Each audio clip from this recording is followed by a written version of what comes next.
Australia's ambassador to ASEAN, Simon Merrified, has confirmed to support Laos' priorities as ASEAN Chair in 2016 and reiterated Australia's commitment to assist in their implementation. It's a great pleasure to be back in Vientiane.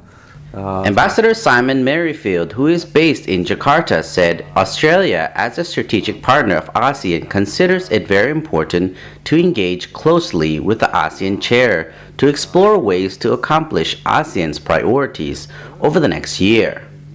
I've been given a very clear briefing on what Laos's priorities are for the chairmanship year of ASEAN, and I'm very happy to say that those 8 priorities align very much with what Australia sees as important objectives for ASEAN moving forward in 2016, and also for those ASEAN processes which involve Australia directly, including the East Asia Summit, of which Laos is also the chair, and other forums as well, including the ASEAN region. According to him, he is delighted to note that Australia is already involved in assisting on some of the key priorities, including the connectivity agenda and the Initiative for ASEAN Integration, or IAI, as well as SME, tourism, and financial inclusion issues. We are closely focused on helping the Lao PDR deliver very successful outcomes in 2016.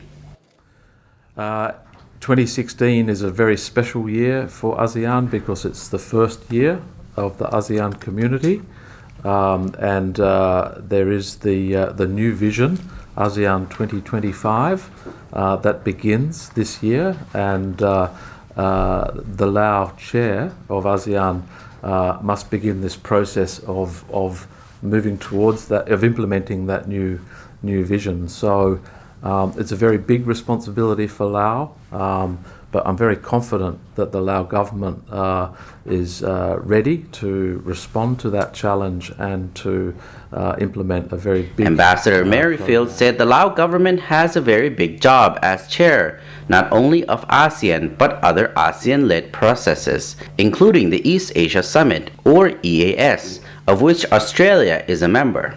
The ambassador said the EAS commemorated its 10th anniversary last year in Kuala Lumpur, which included a reaffirmation of EAS's role as the premier leader forum for dealing with key regional security, political, and economic issues. You may wonder, why is Australia interested in this? Australia is a strategic partner of ASEAN. We became ASEAN's first dialogue partner in 1974. So that's now 42 years.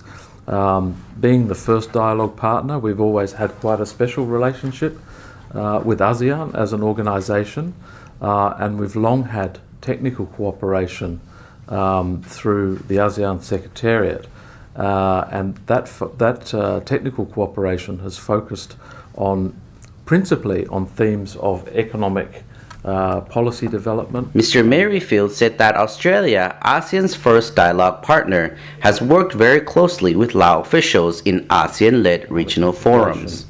Among the things that we support include a lot of training for economic and trade policy officials throughout the ASEAN region, but also we have a focus on the narrowing the development gap agenda, the Initiative for ASEAN Integration, which is the program in ASEAN directed at making sure the less rich members of the ASEAN community can... The ambassador said, adding that we do that on the back of our strong bilateral relationship with both countries set to celebrate 65 years of bilateral ties in 2017. We are proud to have supported the Lao PDR's socio-economic development so closely over the past 5 decades. Underway, and Australia, as a close friend of Lao, as a close supporter of ASEAN, feel very encouraged that Lao PDR will do an excellent job in chairing this very important ASEAN year, and we look forward very much to our Prime Minister attending the ASEAN Australia Summit in September, and we're very excited about the year ahead. Thank you.